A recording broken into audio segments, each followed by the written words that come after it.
Welcome! In today's video, we're going to learn how to share a contact on WhatsApp web using your PC, especially with the latest update.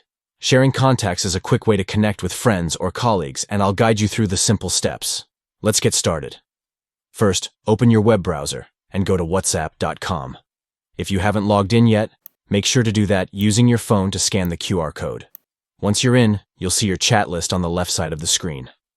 Next, find and open the chat where you want to share the contact.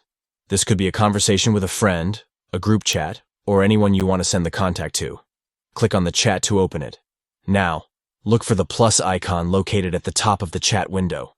Clicking on this icon will give you several options for sharing. After you click on the plus icon, select Contact from the drop-down menu. This will open your contact list, allowing you to choose which contact you want to share. Finally, scroll through your contacts and select the one you want to share.